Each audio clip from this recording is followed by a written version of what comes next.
everybody. Just started the live stream here. First boil of 24 in our sugar house here in Owl Bridge. Took a little while to get everything up to temperature and all the float boxes working properly. I'm without my engineer, as we lovingly call him, today, so running around doing everything myself, which is fine. Just keeps me busy, that's all. We've had an interesting year. Some of the guys tapped in early mid-January, I guess, or early February. We decided to hold off. The weather was iffy. We ended up having a really good run over the last couple days. And I've got, I think we figured about 875 gallons here at the sugar house that we need to boil down. So it's going to be a long couple days as we work through that.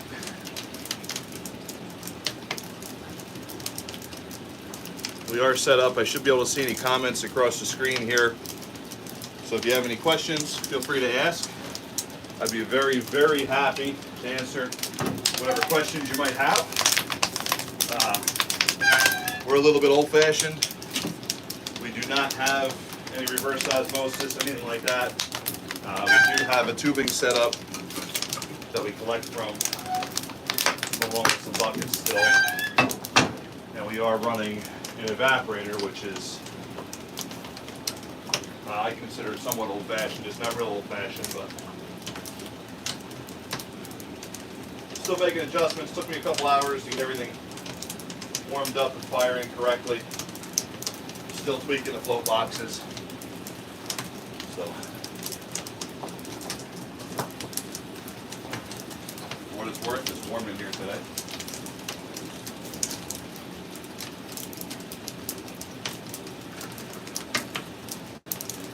We flooded the evaporator first thing this morning. Filled out with about 30 gallons and then topped off the nurse tank. So between the evaporator and the nurse tank, we've got 305 gallons. And I've got another 500 and change sitting on the ground waiting to go up to it. So, video pops up.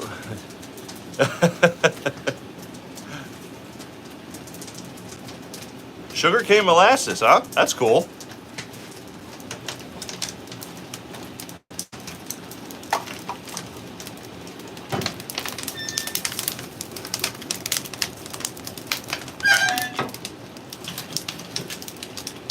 I know nothing about that. I will say that. I know a little bit about the birch syrup, the walnut syrup, and the maple syrup quite a bit about, but I know nothing about the cane syrup.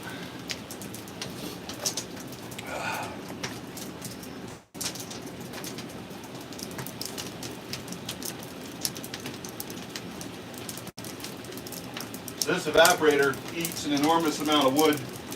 About every 2 minutes, I'm putting wood on it, and I burned, I don't know how much I burned so far today. I'd have to actually figure it out, but we use the IBC totes, and I burned through almost an entire IBC so far. It was not great wood, it was just old stuff that was laying around, so I can't really, use that too much as a judge for how we're going to do going forward.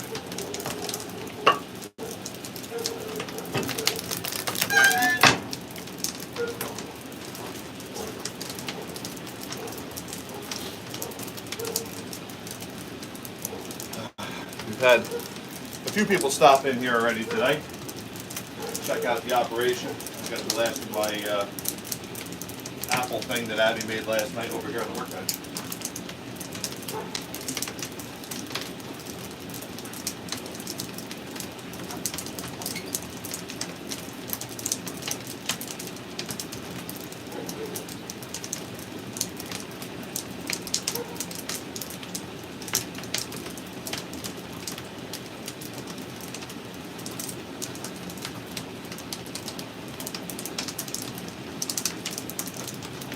So I got about 185 5 gallons left in the nurse tank, so it looks like we boiled down about 90. That's pretty decent, considering we've had warm-up time and whatnot. I found that from the time I light the evaporator to the time I get the first little bit of steam is about 5 minutes, which is pretty good. However, it takes about an hour for this thing to really pick up where it needs to be. It takes about an hour. Let me see if I can turn this just a touch. There we go. Maybe a little bit. Yeah, now you can see the fire when we open it up. So, not entirely sure what time. I started the fire at 12:56. The first little bit of steam was coming off at 101, 102. And I had a good rolling boil within 10 minutes, which is kind of what I shoot for. Took me a little while to adjust everything. I am still tweaking things. I did not test the sugar content. I have not done that yet. And I probably won't. We just needed to get going, so I didn't bother testing the sugar content. So, if you got any questions, very happy to ask, or very happy to answer any questions that you might have. Just type them in and they come across my screen here. I think there's a little bit of a delay, but I'll do the best I can to answer whatever we have.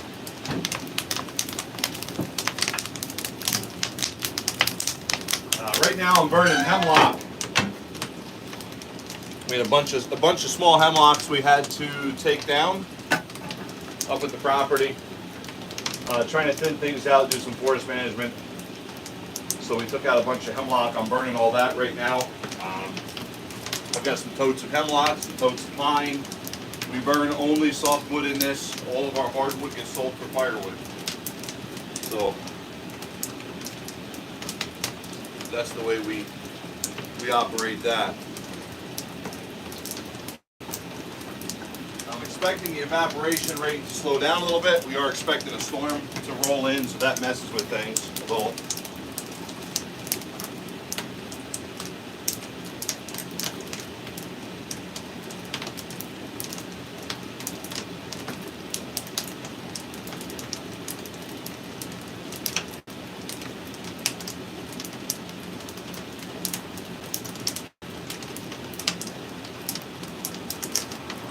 We are 100% wood fired here.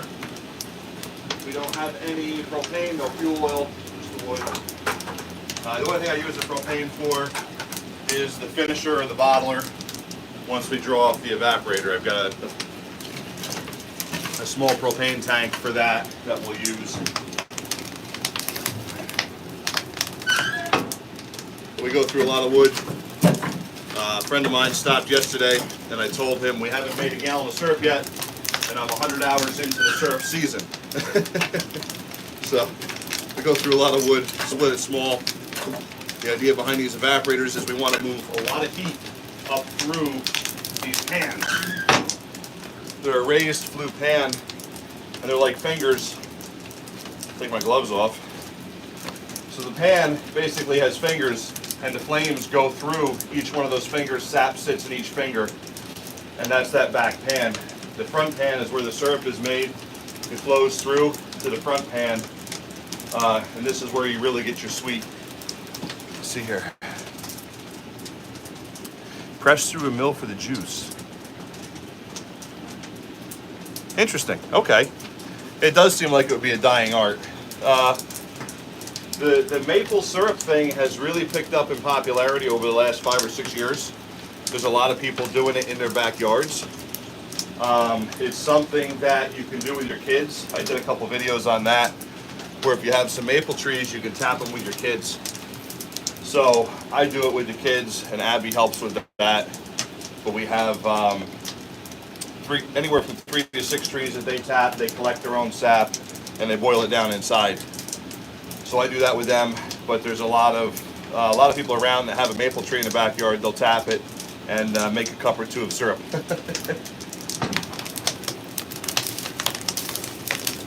So you don't need the fancy stuff to make it happen.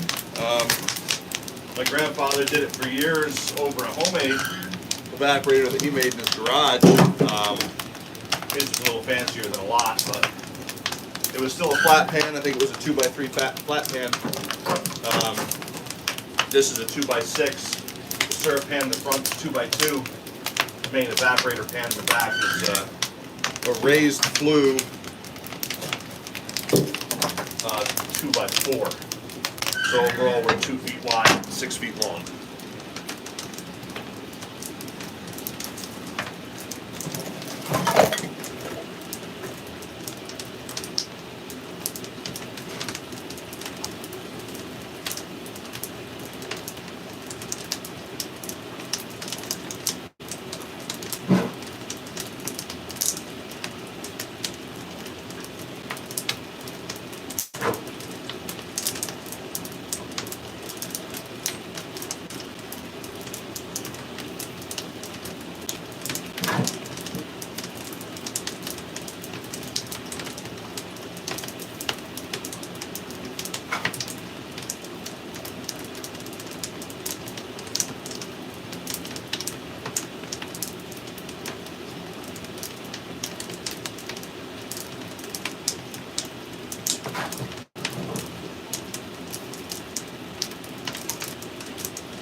Bring in more wood. It's a full-time job keeping this stove running. We burned through a lot of wood doing this. I'm not sure what my count was the other day, but I would say we have, I think, probably 7 cord of softwood up at the property. Some of it's here now, but we started with about 7 cords. Not entirely sure how much we're going to use. I'd rather have more than less. Wasn't able to quite finish how much I wanted, but do what we can.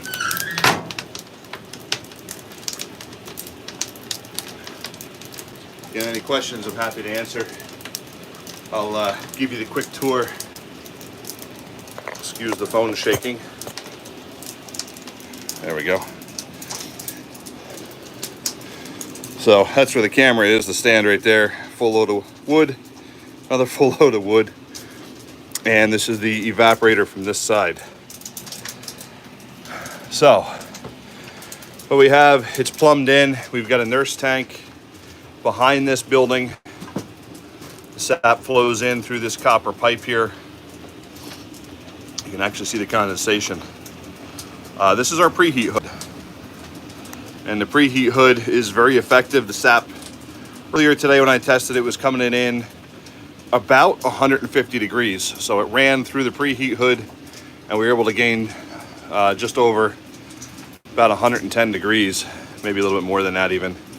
But the preheat hood comes in here and it flows back and forth in a zigzag pattern.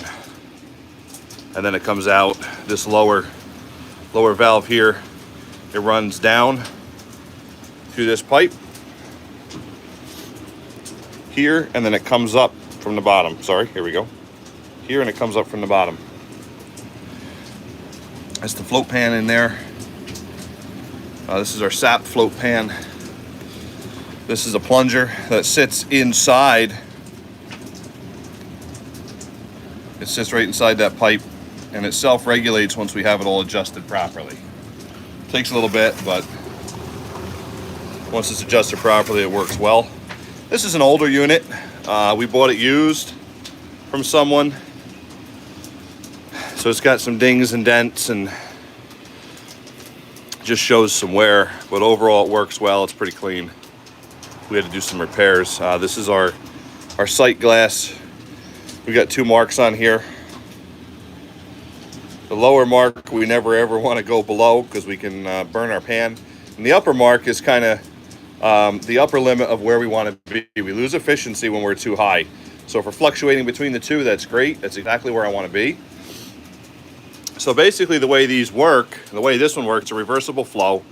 So I can change the flow every day, which helps with the niter or that sugar sand. Right now we're dumping in, as I'm looking at it, we're dumping in the right side. It flows all the way through the back pan, back and forth, and it comes out over here where this boiler valve is into the syrup pan in the front. You can see how fast that's running in. That is how fast the front pan is currently evaporating. That's our syrup pan in the front.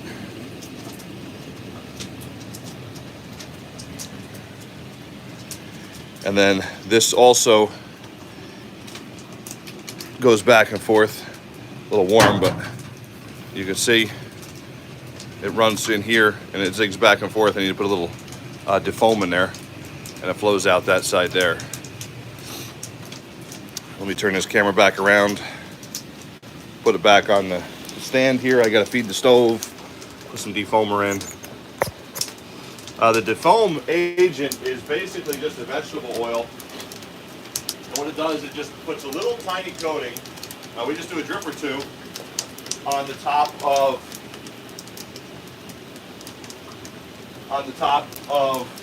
the sap, and it helps it evaporate much faster at a much better rate. So there we are. Oh yeah, much better. So the interesting thing about these setups is, you know, I used to do it over a 55-gallon drum. I built my own evaporator, and we had 20 or 30 gallons of sap. I would start my boiling. Now I gotta have 400 or 500 gallons sitting here to really start the boil. Today I've got about 900, maybe 875 sitting here at the sugar house. We got more back in the woods. So I collected everything I had room for. I only had room here for 875, so I had to leave some in the woods.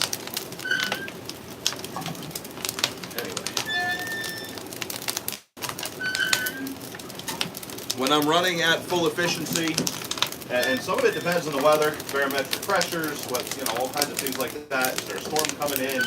What's the humidity like, et cetera, et cetera. But when we're running at more of the ideal conditions, I can boil off 40 gallons of sap an hour, which is fairly decent. I'm happy with that for the setup that we have. We don't use reverse osmosis at all. So that's what I said by this is kind of an old-fashioned way. A lot of guys are going to the RO systems. I'm a little old-fashioned, I guess. So, however, this boils a lot faster than my old homemade evaporator did. I think the best I was able to do was 6 gallons an hour off of that. So this, if ideal conditions, once everything is set up, we've boiled down enough in the back pan to make the front pan sweet, then theoretically I can pull a gallon of finished syrup off per hour.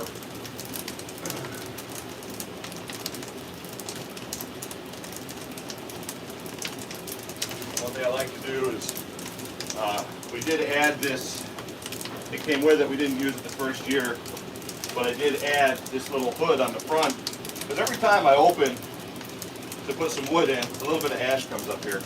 It gets on this, so by adding this hood, it helps keep that syrup a little cleaner, a little easier for me when we filter. I like to wipe things down once in a while. Keeps it nice and neat. Looks nice and clean. Everything in here is food grade. We've updated everything over the last few years to food grade. So you'll notice a lot of the fittings now are stainless.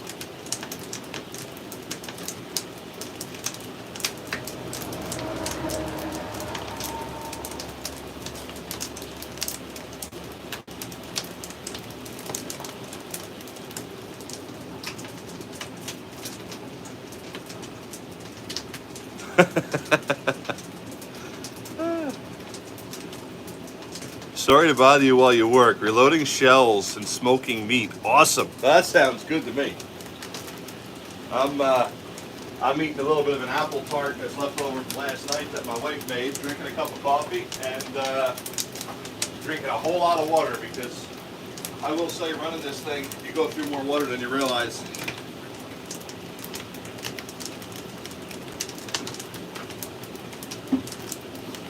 Also, thank you for for watching. I absolutely love this. This is something I used to do with my grandfather. His was a much smaller setup, but I remember doing that with him from a very young age, and it's very sentimental for me. And I love that people are interested enough in this to watch me throw wood in the fire and ask questions and interact. So there's a lot of guys out there that know a whole lot more than I do, but I've really been spending a lot of time trying to learn as much as I can. So we're burning hemlock right now.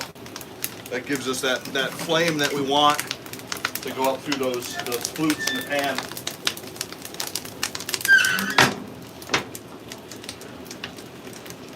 Our evaporation rate seems to be pretty good still, even though we've got a bit of a storm coming in soon. So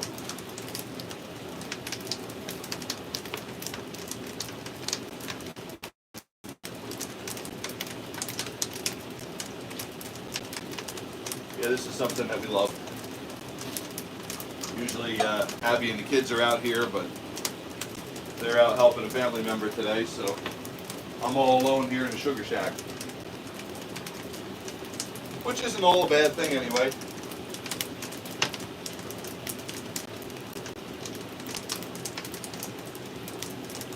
So what I was saying about it takes a long time to fire this, there's 4 dividers in this front pan. And basically we figure 4 gallons of sap in each one of those dividers. So it works its way through that much. So before I do my first draw off, we've boiled down usually between 200 and 225 gallons. So it's quite a process. It takes a while to get going. A day like today, I may not even draw. Depends on how things go. Depends on how the weather acts. We are expecting a storm in here later today. And unfortunately, I got a bit of a late start, not for lack of trying and getting up early, just by the time I got everything situated and the pan working right that I had to collect. It took a while.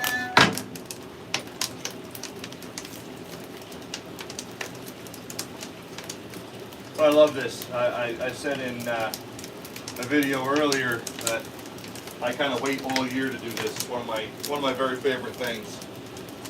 We love doing it. Last year we made close to 60 gallons of syrup, finished product. We still have some left. This year we're not really sure what's going on. The weather's been pretty iffy. So we're expecting a fairly warm spell here starting, I think it's Sunday. We've got 4 days above freezing at night, which is enough to kill the syrup for the year. So I'm kind of hoping they change that, give us a couple more cold nights. The best for us, every area is a little bit different, but the best for us is with the area that I'm tapped in, my trees like 25 at night, 40 and sunny during the day, 38 and sunny during the day, something like that. So the sun makes a big difference in how well everything runs.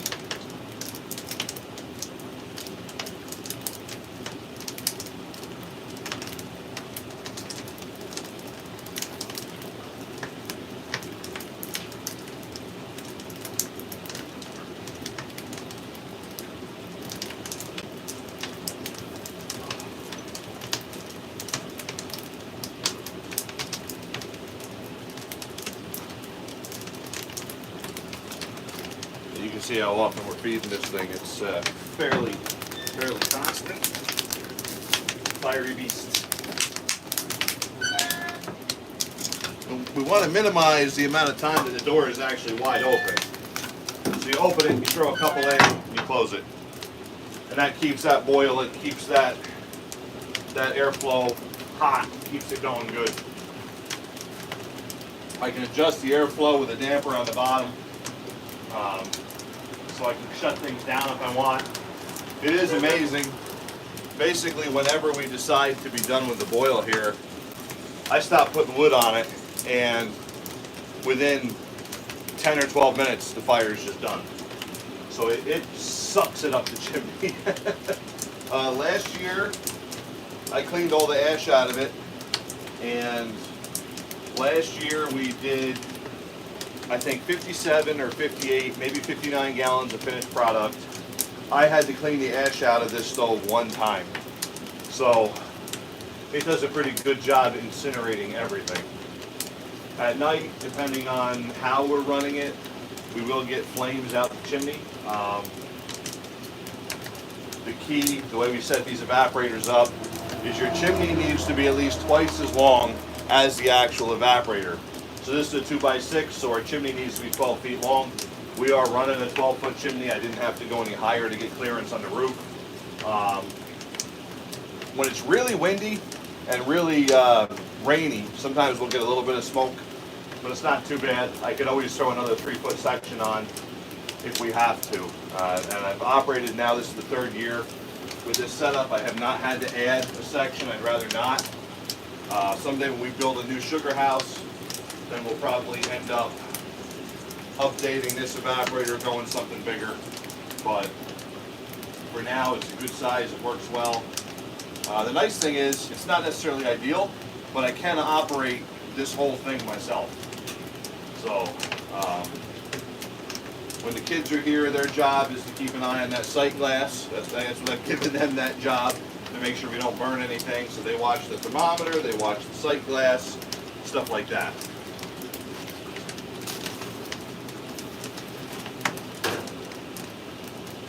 We've actually got good looking stuff in the front pan right now. I'm happy with that. Boiling well. Back pan is boiling well. Throw a couple more sticks on the fire here and I'll show you the wood outside, the back pan, etc.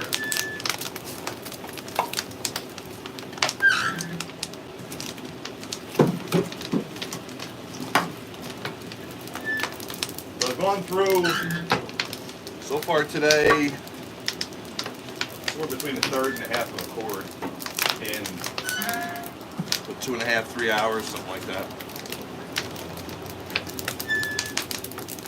You can see how small that we split this stuff. It was green when we cut it, so I split it a little smaller just so it would dry out a little faster. There we go.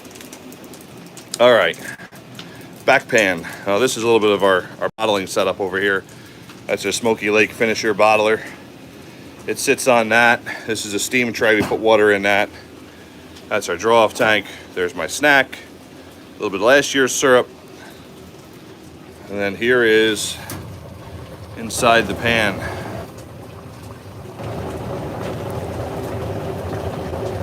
Bubbling around nicely.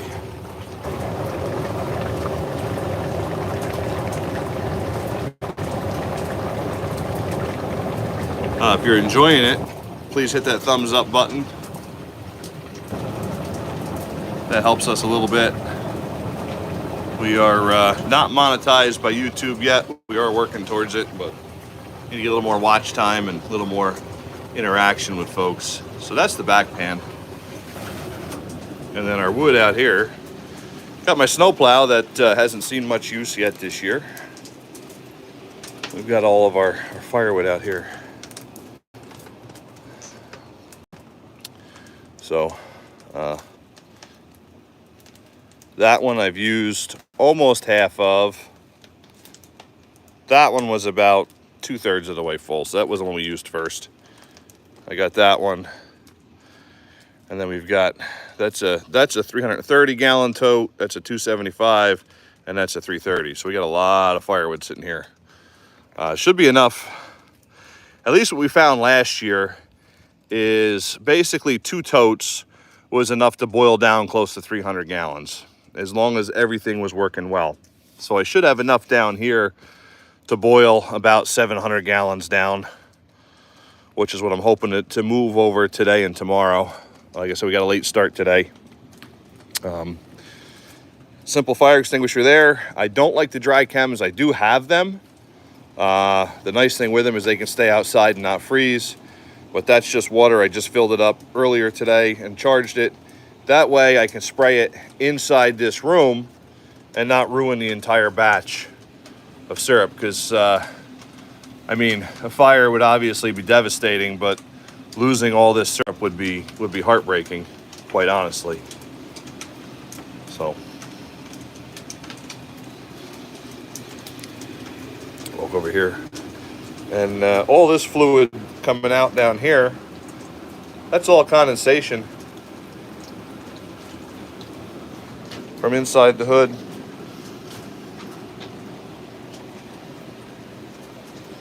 And that's coming from this back piece of copper here. There's an inverted V inside the hood underneath that, excuse me, underneath that preheat. And then back here is where some of the sap is. It runs back here. We've got an IBC there. Looks like we've got about 170 gallons in there still, 165 gallons, something like that. So we've boiled off 105, let's say. And then this is the backwoods. We've got lines coming down. There's an old arch that I haven't taken to the dump yet. That was part of what we bought the old system from. Here's the tank at the bottom of the hill. It's got 205 gallons in it. But I've got, I think it's 100. No, we've got some across the street. So this is about 87. I say about. There's 87 taps running into this tank here.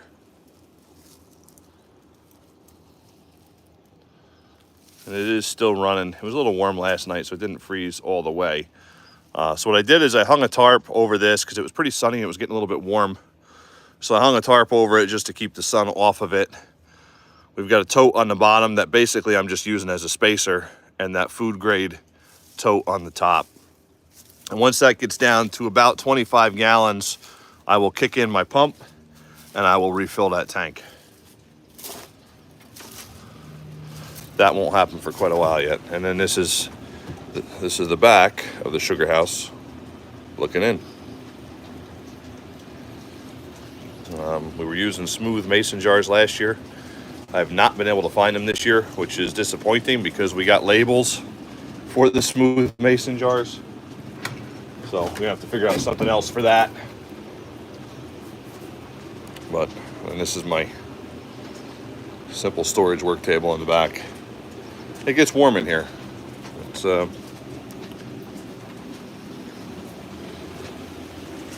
pretty warm. Again, back to the wood. We gotta put more wood on the fire again. So it's a never-ending cycle. But we love it. There we go. The kids do enjoy it. They can't do much with the stove yet, but they'll get there.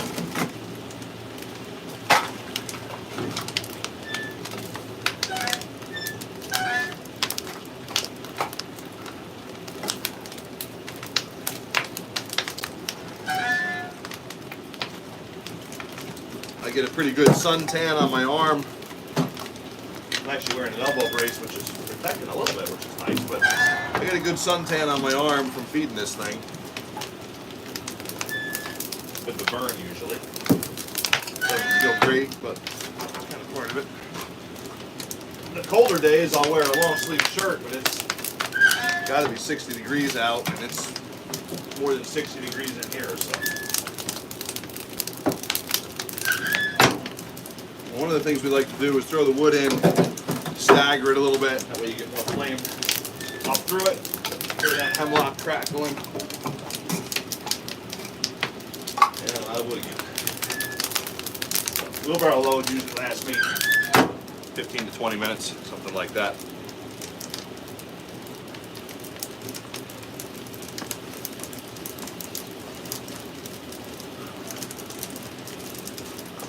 Again, any questions that you have, comment on the video. It comes across the bottom of the screen and I can answer the questions for you.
most of this wood dried out pretty good. Some of it's got a little dampness in it still. Just grabbed an arm load that seemed like it was a bit wet, but we'll make it work.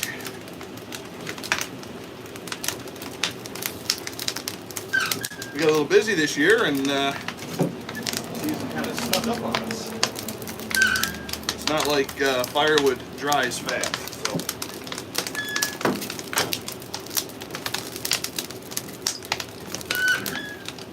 Usually what we try to do is cut the hemlock down, let it sit for a few months, then split it, and then I can use it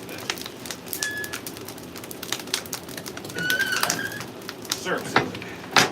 Whew, hot. Alright, let's see if we can get it to light. Every now and then. Oh, not quite. Close.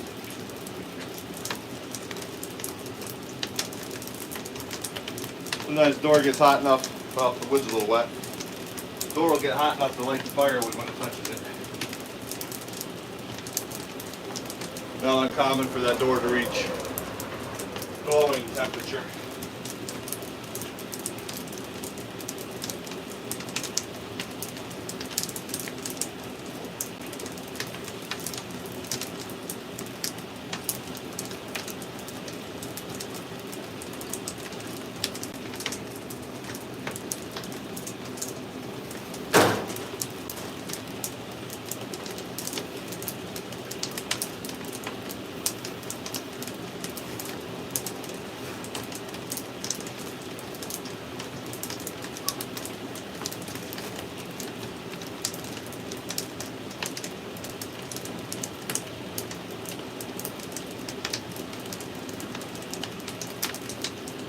Yeah, we've had some rain as well. Last couple days, not too much, but like I said, we're expecting some later this evening, all day tomorrow. So I imagine where I had my truck today, I will not be able to put it tomorrow.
I'm gonna have to put my shirt on in a minute. Arm's starting to hurt. I nicked the door earlier. Got a little blister starting there.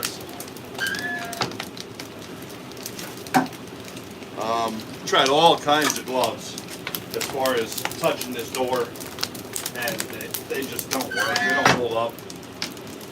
Anything from the Lincoln welding gloves to structural firefighting gloves. We tried everything. So what I actually found is the cheap Harbor Freight gloves work the best. They dissipate the heat real quick. They're cheap welding gloves.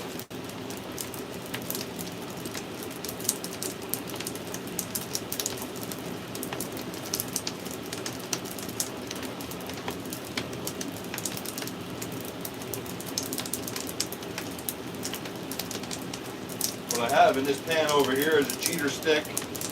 Basically, that allows me to just do a real quick glance in here and make sure my levels are where I want them to be. I do not want this stuff to burn. To ruin the entire batch. I don't want that. I don't want to scorch my pan.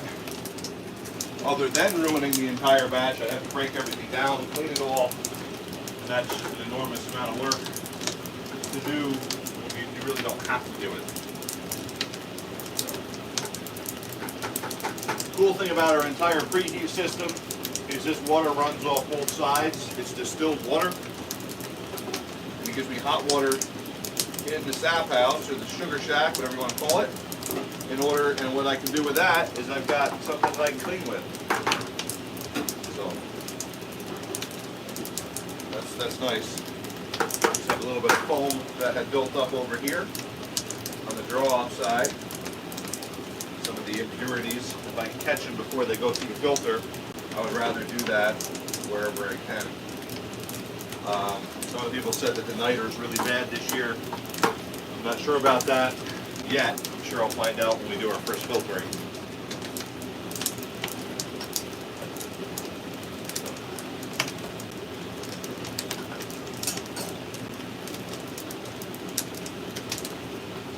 But judging by what I'm seeing in there, yeah, we've got some niter this year. Hopefully it won't mess things up too bad. Sometimes when the niter is that bad, we'll actually draw it off just through a couple pre-filters, not through the big filter, and then just let it settle for a couple days before we dump it in the finisher. Finish it and then filter it then. But when it settles, as it settles, it takes that niter to the bottom of whatever container you're holding it in.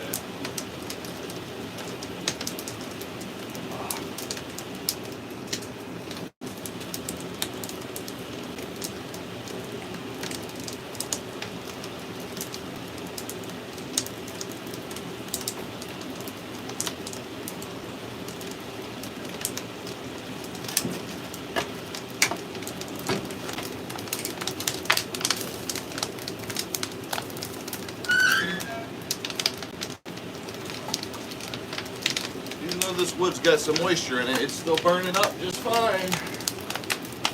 Maybe not quite as hot as it would otherwise, but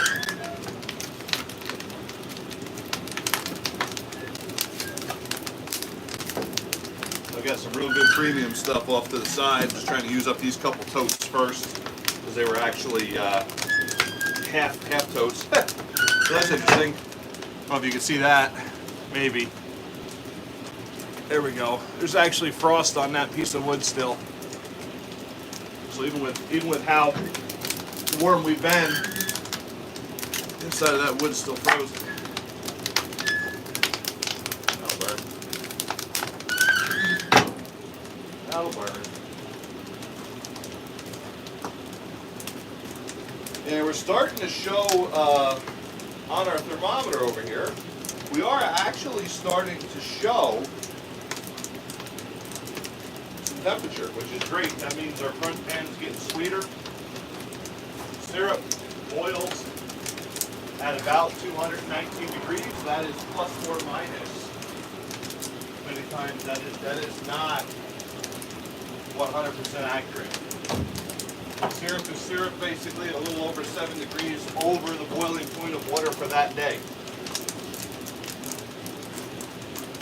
I've had people tell me that their water boils at, 209 degrees, which means their syrup is not going to be 219, it's going to be 216, 215, 214, whatever it may be. It depends on the barometric pressure, it depends on your altitude, all kinds of things like that. But the thermometer over here is a nice little cheater. I can look at it and see how close we are, at least theoretically. Then I pull out the hydrometer and I check it from there. So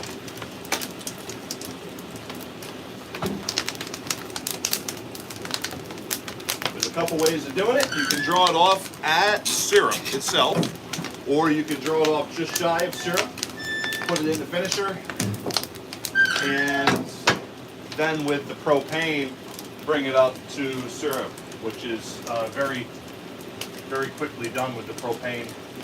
And it's nice because your flame is very, very uniform. You get the same amount of heat or similar amount of heat. Pull my hydrometer cup out here.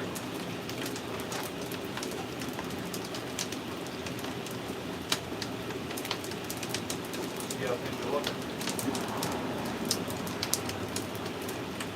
So these hydrometers, you'll have one for 10 years. It'll work for 10 years just fine. And then all of a sudden somebody will drop it and break it on you.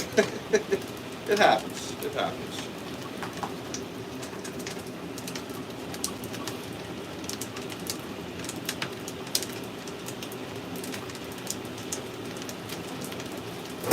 Try to be cautious with these, or as cautious as you can be. Don't mind me as I knock stuff all over the place here. So this is a hydrometer. Goes in a special cup. I'm warming the cup up over there.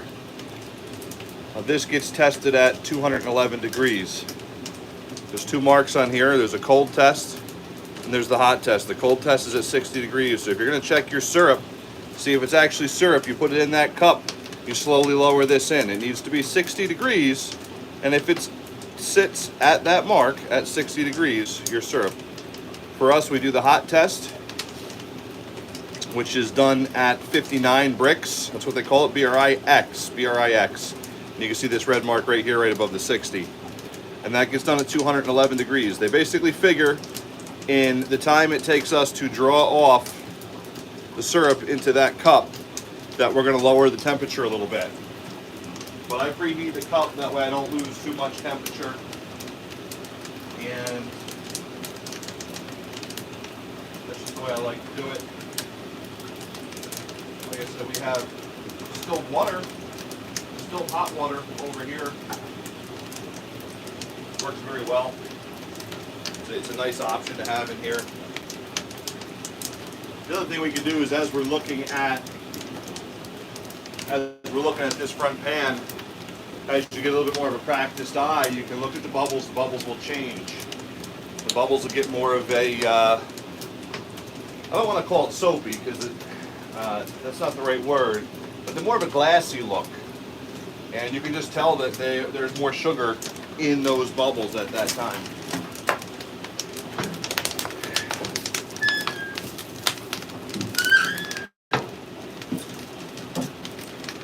This is something I love.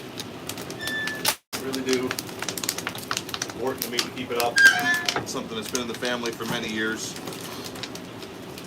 Never as a producer. We're the first, I believe we're the first generation to actually, small commercial, but commercially produce and sell. It was always gifted to family members, things like that before, and now we've kind of taken it up to that next level.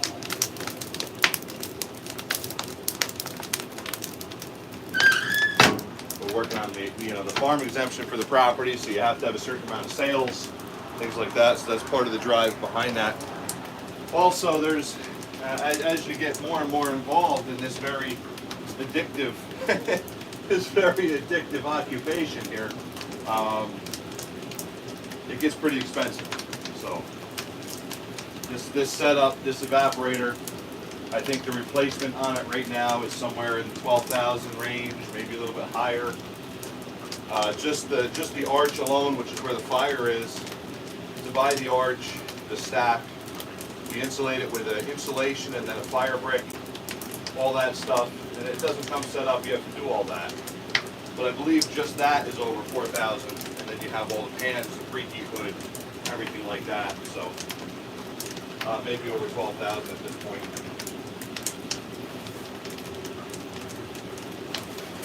Yeah, it's up quick.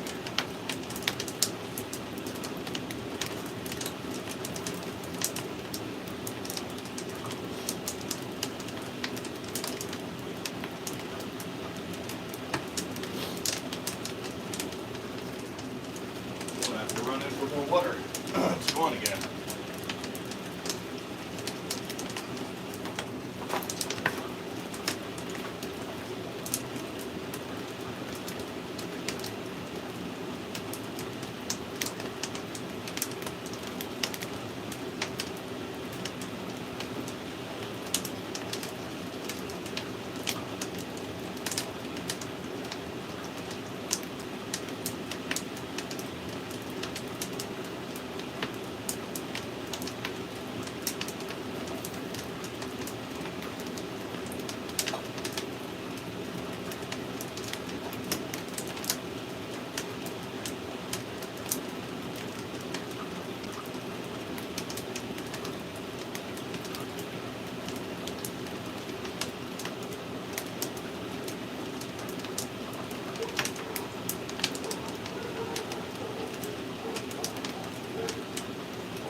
All right, well, we will pull this up again later, resume it later.